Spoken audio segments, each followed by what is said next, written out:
conocimiento.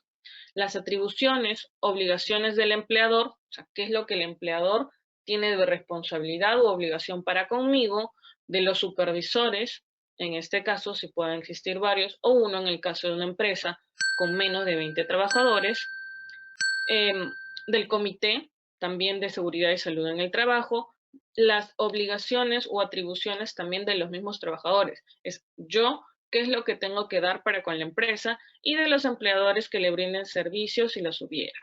Estándares de seguridad y salud en las operaciones, es decir, para tales operaciones hay que tomar tales y tales medidas, como les decía, casco, lentes, mascarilla u otros estándares de seguridad y salud en los servicios y actividades conexas. Recordemos que el ámbito de seguridad y salud en el trabajo no solo era dentro de las instalaciones. ¿Se acuerdan que, por ejemplo, hay otros que tienen que desplazarse hacia otros lugares? Por ejemplo, el vendedor de cierto producto, ¿no? Que tiene que ir a otros mercados, centros comerciales, bodegas u otros a ofrecer el producto y tomar los pedidos. ¿Está realizando sus labores? Sí, pero está dentro, digamos, de la fábrica de sibarita, por ejemplo, un vendedor de sibarita. No, no se encuentra dentro, pero porque no está dentro quiere decir que las medidas de seguridad solo se le debe brindar estando dentro. No, se le debe brindar incluso estando fuera de ello.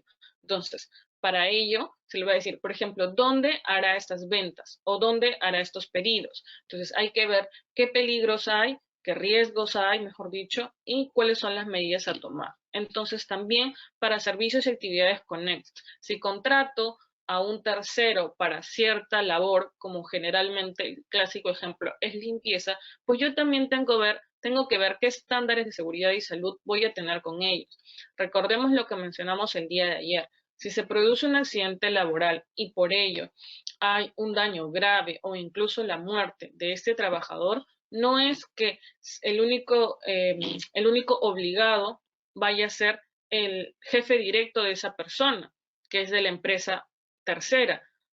No, sino que el empleador principal, la empresa donde ocurrió o para quien se le brindó el servicio, es también un obligado solidario en este pago y en esta responsabilidad. Por lo tanto, se tienen que tener estos estándares para que las actividades realizadas fuera por mis trabajadores o en otras instalaciones y otros servicios y actividades conexas también sean, en este caso, contempladas. Preparación y respuesta a emergencias. Muchos incluso tienen como una brigada, ¿no? Eso también tiene que ver, por ejemplo, con los simulacros u otros, o situaciones que definitivamente podamos tener, ¿no? Entonces, nuestro reglamento interno, si nos damos cuenta, es bastante completo. Tenemos que tratar, en la medida de lo posible, de no ser muy extensos.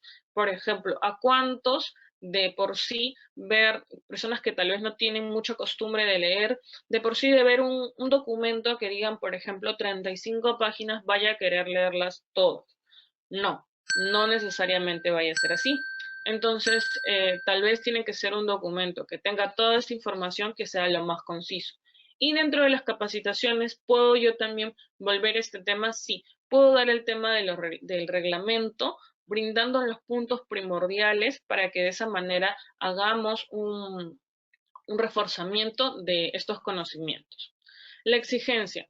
Se va a exigir este reglamento cuando se tengan más de 20 trabajadores. Hay un modelo de cómo hacerlo porque básicamente hay mucha de la información que es parecida que se puede encontrar en esta resolución ministerial, la 050-2013. Y la comunicación. Hay que poner en comunicación de todos los trabajadores, como decía aquí, en medio físico o digital. Ahora sí, volvamos al tercer punto, que en este caso es la identificación de peligros, la evaluación de riesgos y sus medidas de control. Justamente por sus siglas se le denomina IPERC. Tal vez algunos han estado familiarizados con ello y otros no, pero vamos a hablar un poco más al respecto. Esto es una documentación que se tiene que brindar a la autoridad competente. Vamos a verla por aquí.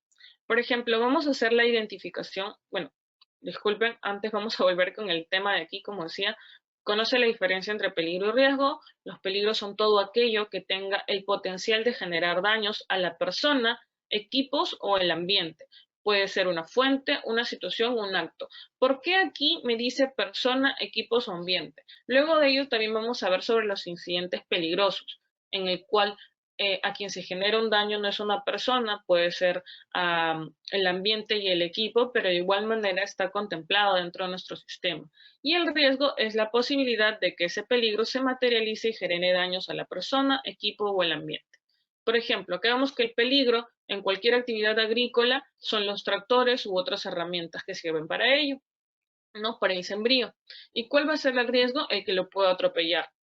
Ahora, ¿cómo nosotros vamos a mitigar, por ejemplo, este riesgo? Vamos a tener un conductor debidamente capacitado, con los elementos para una visibilidad adecuada, un tractor con un mantenimiento realizado acorde a la normativa, y vamos a tener un trabajador que a su vez sepa cuáles son las distancias de seguridad que tiene que estar de un vehículo motorizado, cuáles son los elementos de su espacio que tiene disponible. Entonces, todo ello es lo que se va a verificar entre peligro y riesgo. Ahora, vamos a identificar peligros. Dice, es un proceso mediante el cual se localiza y reconoce que existe un peligro y se definen sus características. Recordemos, en toda situación existe peligros, pero no necesariamente se van a materializar.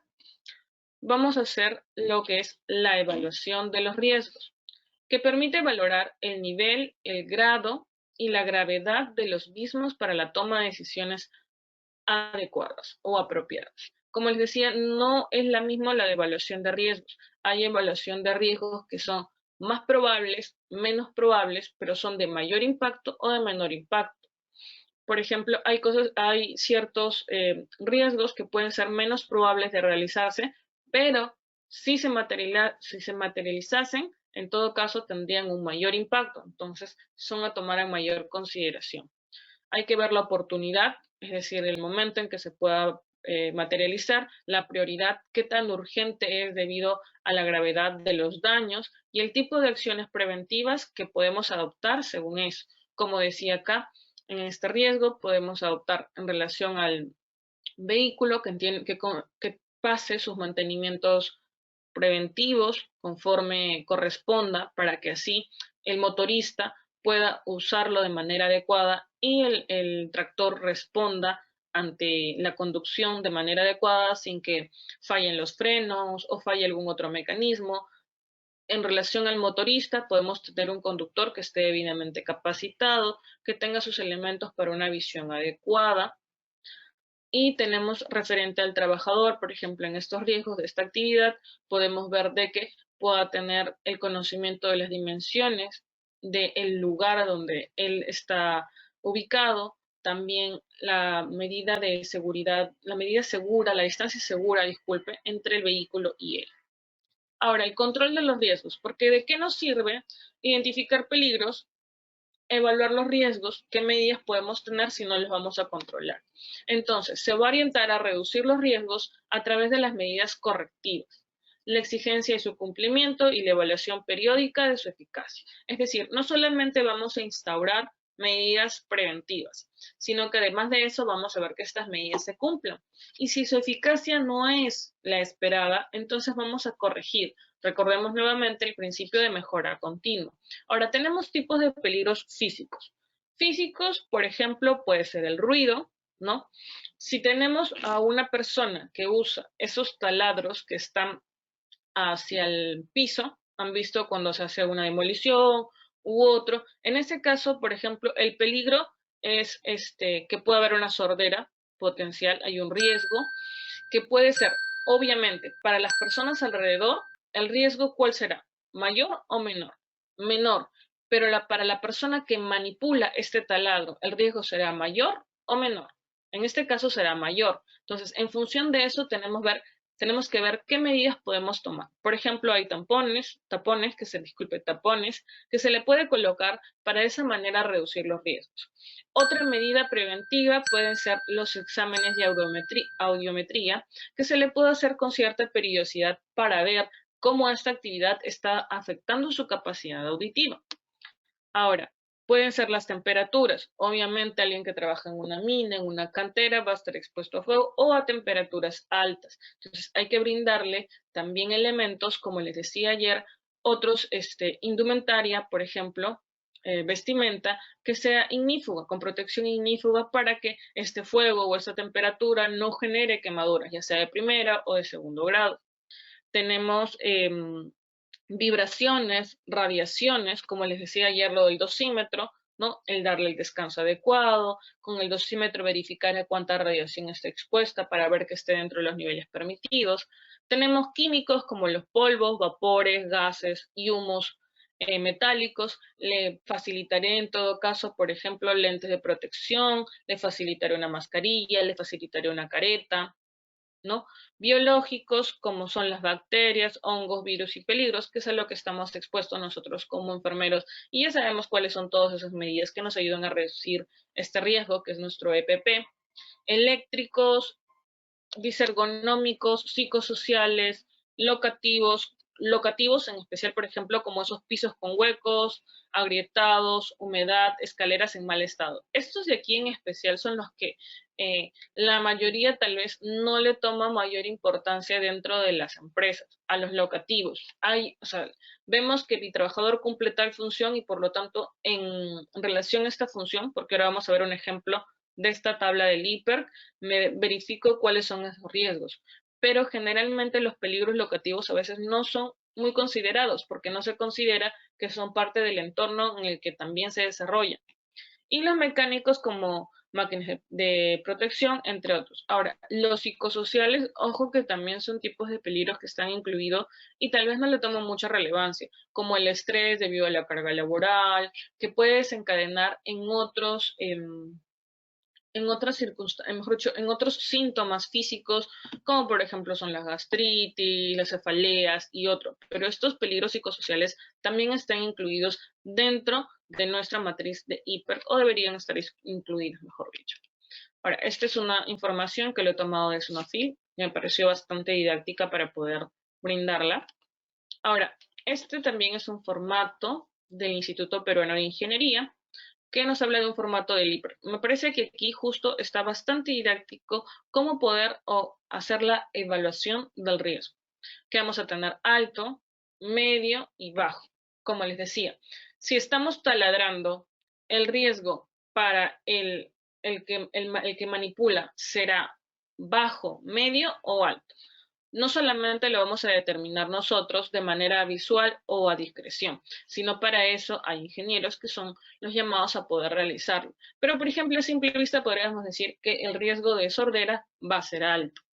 Ahora, pero eso es para el que manipula. Para las personas, por ejemplo, el obrero de construcción que se encuentra al costado, el riesgo será alto, medio o bajo. El riesgo será medio. Pero, por ejemplo, la funcionaria o el administrativo que se encuentra dentro de obra, el riesgo será bajo, pero tendrá un nivel de riesgo, versus un administrativo que se encontrará, por ejemplo, en sede central, a la cual no se le va a considerar este riesgo. Entonces, podemos ver que es una misma función, pero también dependiendo de la locación, los riesgos van a cambiar. Un administrativo en sede central que un administrativo en zona de obra, por ejemplo. Entonces, acá vamos a tener el puesto de trabajo. Por ejemplo, aquí está hablando de un gerente general. Su actividad principal o cuáles son las principales actividades. Ojo que obviamente cualquier persona puede realizar otras actividades conexas para el cumplimiento de sus funciones, pero lo que va a analizar el IPER son las actividades principales que sí o sí se deben desarrollar para el cumplimiento óptimo de las funciones. Entonces, el uso de computadora o equipos telefónicos. Evidentemente un gerente no va a poder estar sin usar una computadora, una laptop y un teléfono para poder comunicarse, ¿no? Va a hacer también coordinaciones generales y va a hacer el manejo de documentos. Entonces vemos que los peligros tal vez a los que él está expuesto son mínimos. Ahora, vamos a ver una tabla donde se nos va a poner la situación, qué situación es la que está originando ello, si es algo excepcional, si es rutinaria. En este caso, todas estas situaciones son rutinarias. El peligro, qué tipo de peligro, como vimos en la tablita anterior, si es físico, si es químico, biológico, eléctrico, disergonómico, social, locativo o mecánico. En este caso, el uso de la computadora, si yo no estoy, va a ser en todo caso físico. Las coordinaciones generales van a ser psicosocial, porque al estar yo coordinando voy a interrelacionarme. Esa interrelación puede traer estrés, puede traer ansiedad, por lo tanto lo estamos considerando como psicosocial. Y el manejo de documentos. Ahora, por ejemplo, en físicos son, por ejemplo, el peligro son por los equipos electrónicos. Al usar una computadora hay un peligro de tipo eléctrico. Entonces, el suceso o exposición a este servicio, ¿cuál es la consecuencia? Por ejemplo, puede ser también el dolor de cabeza, cuál es el control existente, y aquí vamos a ver cómo se le va a categorizar por este color que existe. Entonces, así con cada una de nuestras actividades, vamos a ver cuáles son los peligros expuestos, cuál es el riesgo, cuál es la consecuencia que ocasionaría este riesgo y por último, los controles existentes. Ahora, también vemos aquí que existe una probabilidad. Como les decía, hay algunos que son más probables y otros que son menos probables. La severidad con la que se va a actuar, o sea, este riesgo, qué tan severo, cuánto daño me va a poder causar y vamos a hacer la valoración del riesgo y por último, con toda esta información se hace la escala colorímetra del nivel del riesgo. Entonces, eso es con respecto al hiper, ¿no? Estas matrices generalmente se tienen como documento por cada puesto de trabajo que se tenga en la empresa. Si tengo 10 puestos de trabajo, por los 10 puestos de trabajo lo tendré. Si cada uno realiza 20 actividades, por cada actividad se va a realizar esta matriz. Ahora regresemos a la documentación. Ya hablamos de la política, que debe estar en un lugar visible, ojo, puede estar en un mural en una parte de la empresa, de reglamento interno, que si es más de 20 trabajadores, y recordemos que debe ser enviado a todos los trabajadores de manera física o virtual, y lo que tenemos, lo acabamos de ver, la identificación de peligros, evaluación de riesgos y sus medidas de control, que es el hiper, que se realiza por cada puesto y de cada puesto por cada actividad que realiza. Y ahora tenemos el mapa de riesgo. Ayer lo hablamos un poco, pero fue muy diminuto porque no, básicamente nuestro tema de ayer fue legislación. El día de hoy vamos a ver como un ejemplo para poder diferenciar. Bien, acá tenemos un mapa de riesgos. Es decir, vamos a tener como alguien lo puede llamar como un croquis, vamos a tener un mapa de las instalaciones de la empresa. Ahora, como les decía ayer, puede haber un lugar donde esté la máquina de rayos X. Entonces vamos a tener, por ejemplo, riesgo de radiación. Ahora, si vemos en este ejemplo, este símbolo, porque existen símbolos ya establecidos, preestablecidos por la norma para ello, nos indica riesgo eléctrico. Por ejemplo, en esta habitación, en esta otra habitación, en esta otra, en esta otra, en esta otra. O sea, en todas estas habitaciones nos va a indicar el riesgo eléctrico. Ahora, riesgo ergonómico, porque definitivamente, por ejemplo, un gerente general va a estar expuesto a mucho con respecto al riesgo ergonómico, por la posición, por el estar en todo momento, porque tiene que estar en todo momento con la computadora. Esta tiene que ver con iluminación. ¿Cuáles son las fuentes de iluminación? Recordemos que las fuentes de iluminación a su vez nos pueden dar tal vez luego un consecuente riesgo eléctrico. Caída al mismo nivel, es decir, cuando yo estoy caminando y me caigo, o caída a distinto nivel, cuando estamos superando 1, 2, 3, 4 o más peldaños. Entonces, caída a distinto nivel. Aquí vemos esta imagen de las escaleras y una persona que está como caída y está subiendo. En este caso es porque va a haber una caída a distinto nivel porque son las escaleras. Esto nos permite, ¿qué cosa? Volviendo a esto, a evitar o a tomar medidas con respecto a los tipos de peligros, en especial los locativos. Recordemos que, por ejemplo, aquel gerente no se le ha puesto al riesgo de caída ni nada, pero en general, no solamente va al gerente general, sino a toda persona que se desplaza por las instalaciones va a tener este riesgo de caída a distinto nivel, ya no por la actividad que realiza, sino por el lugar donde se va a desarrollar. Por lo tanto, estos mapas deben estar solamente en una oficina y debo exhibirlas cuando viene la autoridad pertinente. No, tienen que estar en un lugar visible. Van a haber muchas empresas en las que tienen en un encuadre y las tienen ahí como su mapa de riesgo. Ahora, hay también simbología, aparte de identificar los riesgos en esta mapa, hay simbología adicional que nos va a ayudar. Por ejemplo, este de aquí nos indica un extintor. Es decir, como tenemos en todos estos riesgos eléctricos, en este caso tenemos el riesgo también de que se produzca fuego. Por ello, necesitamos tener un extintor. Ahora, ¿será cualquier extintor? No, tiene que ser un extintor para este tipo de fuegos que se hacen en equipos eléctricos. Una computadora se puede incendiar, sí, pero le echaré agua necesariamente teniendo en cuenta que la computadora está conectada, no. Existen tipos de fuego y para cada tipo de fuego, ya sean aceites, papeles, aceites, papeles, equipos eléctricos, cartones, ¿no? U otros de cocina, por ejemplo, para cada uno de estos existe un tipo de extintor. Entonces, el tipo de extintor que se encuentra aquí también tiene que estar adecuado al tipo de fuego que vamos a tener según nuestro mapa de riesgo. Y este mapa nos permite también ubicarnos ante una situación de emergencia y saber dónde están mis medidas de protección, que en este caso va a ser mi extintor. Ahora, si vemos por este lado, hay también otros que nos va a decir, por ejemplo, puede haber un riesgo físico por ruido y vibración. En esta zona siempre se taladra, por ejemplo. Entonces, tendré esta simbología que puede ir aquí, puede ir en mi mapa de riesgos, sí.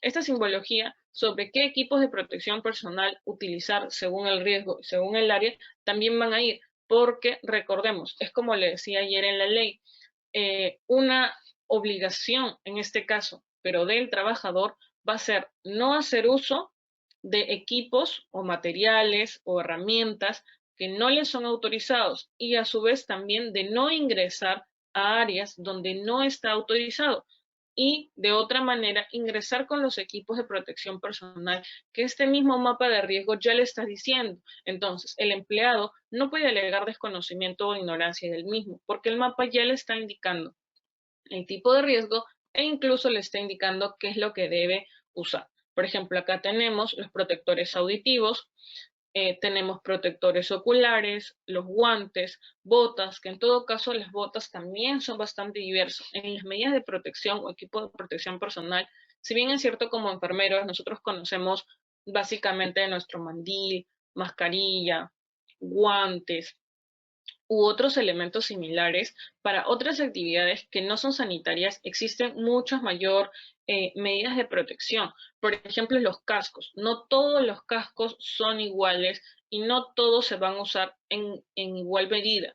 Por ejemplo, no sé si han visto o se han percatado de la diferencia de los colores de cascos del personal administrativo versus el ingeniero de obra o los operarios, que no solamente van en una cuestión de distinguir y decir, bueno, el ingeniero es el que tiene ese casco que es de ese color. No, sino también tienen una función en relación al fuerza o reforzamiento que hay. De igual manera las botas, es como les decía el día de ayer. Uno puede ingresar con zapatos cerrados o puede ingresar con botas impermeables porque tal vez es un área de inundación o es un área inundada, un área donde el agua supera ciertos centímetros y por lo tanto las botas me permiten evitar el riesgo de que alguna sustancia o algo más o tal vez el agua que está ahí pueda generar alguna contaminación, intoxicación, dermatitis u otras en la persona. Pero no solamente se refiere con este símbolo de botas a esas botas que vamos a ver como que impermeables o que impiden la entrada de agua. Vamos a tener que otro tipo de botas. En algunos se incluyen obras, por ejemplo, que sean cerradas. Hay otras que incluyen que sean botas, como les decía ayer, con punta de acero, porque hay manipulación de fierros u otros elementos que al caer y si uno no tiene la previsión del caso, pueden generar una fractura o hasta la amputación de uno o más de los dedos. Entonces, para evitar eso, también se tienen estos elementos de protección personal. Y como les decía acá, hay de caretas. De igual manera, hay otras medidas que el empleado tiene que tomar en cuenta. Por ejemplo, si hay un riesgo alto de fuego, yo voy a poner en esta zona, obviamente, no fumar. Es inherente en realidad porque se asume que todas las empresas, o sea, aquí no tenemos nosotros lugares de fumadores y no fumadores, pero se asume que en todas las empresas está prohibido lo que es fumar, más aún dentro del horario de trabajo. Entonces, por ejemplo, hay así otros, por ejemplo, otra simbología, esta de aquí es la de acceso no autorizado, es decir, solamente personas autorizadas pueden ingresar debido al riesgo que incluye y la capacitación que debieran para poder tener acceso a esa área. Bueno, ahora regresemos, estamos en nuestro mapa de riesgo, Planificación de la actividad preventiva. Vamos a ver que se va a tener diversas actividades de prevención que se van a realizar y esto debe estar, disculpen, debe estar plasmado en un plan que debe estar calendarizado a su vez y debe ver cuáles son sus objetivos, ¿no? Tanto numéricos como objetivos descriptivos. Y por último, el programa anual de seguridad y salud en el trabajo. Ahora, recuerden el principio de que también lo planificado debe condecirse con lo realizado. Si planifican la actividad preventiva y con ello se genera también un programa anual de seguridad y salud en el trabajo, este debe de respetarse. Y si se ha planificado es porque se puede realizar. Y solamente se exime de su no realización cuando hay un fundamento debidamente que justifique, ¿no? De otra manera, se debe respetar el principio de que se realice lo planificado. Ahora, no solamente hay documentos que se piden en el reglamento de esta ley, sino también vamos a tener registros. Un registro es, por ejemplo, el de accidentes de trabajo, enfermedades ocupacionales, incidentes peligrosos y otros incidentes, su investigación y medidas correctivas de la misma, porque no sirve de nada que yo notifique. No sirve de nada que yo después de ello investigue si la situación continúa de la misma manera. Y recordemos lo que decíamos en inspección, que por ejemplo, cuando las inspecciones requieren la paralización de una obra, o mejor dicho, de las actividades, esta paralización se puede ejecutar por un máximo de 30 días. Y esta paralización se debe tratar de hacer lo menos posible, a menos que sea el mismo empleador que por circunstancias atribuibles a él, o sea, por circunstancias del empleador, este tiempo se tenga que dilatar. Entonces, esto es con respecto a las investigaciones y las medidas correctivas se les pueden pedir durante, por ejemplo, la inspección, que la medida correctiva se haga in situ, ¿no? En el momento, en el lugar, y que a su vez se haga un reforzamiento del mismo, o se puede pedir que esa actividad se pare hasta que la medida correctiva se ejecute, y nada más. Ahora, en breve vamos a ver un poco más también de esta notificación. Ayer me preguntaron al finalizar si los incidentes peligrosos también se notificaban al Ministerio de Trabajo y sí. Ahora vamos a ver sobre el sistema porque es un aplicativo. Ahora casi todo se maneja de manera virtual para poder ayudar. Recordemos que un papel, si bien es cierto, nos puede ayudar y existen también papeles, por ejemplo, para zonas, ya adelantándome a ese tema, en zonas alejadas, digamos que la empresa trabaja en un lugar donde el acceso a Internet es muy variable y tal vez no es constante. Entonces, yo necesito hacer la notificación. ¿Qué puedo hacer? Lo puedo hacer a través de formatos que voy a tenerlos ahí. Y en esa ocasión se va a poder remitir ya después cuando se tenga que subir a una zona que sí tenga acceso. Ahora, vamos a también tener el registro de exámenes médicos ocupacionales, que ya habíamos hablado cuál es el tiempo, lo vamos a recordar ahora cuando nos toque el apartado de exámenes médicos ocupacionales. Simplemente recordar que los exámenes médicos son obligatorios al inicio, son facultativos al final, pero estas directivas cambian. Uno, si tenemos actividades de alto riesgo, en actividades de alto riesgo, en ese caso, lo que se va a hacer es de que va a ir según la normativa de la actividad que se está realizando y en ese caso también vamos a tener lo que son adolescentes, se hacen los exámenes al inicio, durante y al finalizar el vínculo laboral con este adolescente. Y bueno, vamos a ampliarnos un poquito más adelante. Vamos a tener el registro del monitoreo de agentes físicos, químicos, biológicos, psicosociales y factores de riesgo ergonómico. Es decir, nosotros tenemos que monitorear todos estos agentes. Por eso se hace y se pide una evaluación de riesgos. El registro de inspecciones internas de seguridad y salud en el trabajo y el registro de estadísticas y seguridad y salud en el trabajo. Es decir, toda esta data no solamente sirve para el comité, sino para que todo esto se plasme en estadísticas que puedan ser como información que sí es grupal, que se pueda difundir con los trabajadores, para ver no solamente cuál es el trabajo que está realizando el comité, sino cuáles han sido, por ejemplo, los principales accidentes de trabajo que se ha tenido, las causas, principales causas, para de esa manera también hacer un llamado de atención y poder tener a mejor recaudo las medidas correctivas. Ahora, el registro de equipos de seguridad o de emergencia. el registro de inducción, capacitación, entrenamiento y simulacros de emergencia. Por eso les decía que estos reglamentos internos, estas inducciones sobre las funciones o el puesto de trabajo en específico, no solamente se deben brindar así, sino que debe haber un registro del mismo y que va a ser exigible por la ley. Y por último, el registro de auditoría. Recordemos que las auditorías son más independientes, debe ser realizada por un tercero y los resultados deben ser divulgados también con todos los trabajadores. Ahora, estos registros son exigibles para todas las empresas, pero recordemos que existe la micro y pequeña empresa. Y en este caso no se le puede exigir lo mismo porque recordemos que la dimensión de sus actividades son menores, la cantidad de trabajadores a su cargo también son menos. Por lo tanto, se le trata de simplificar para que haya un cumplimiento y una formalización. Y la resolución ministerial 085 del año 2013 nos va a dar unas luces al respecto. Y para eso vamos a ver este pequeño cuadro que hace un comparativo. El registro de accidentes de trabajo, enfermedades ocupacionales, incidentes y otros, sí. Eso no cabe duda. Sí, alguna vez se preguntan, todas y cada una de las empresas tiene que registrar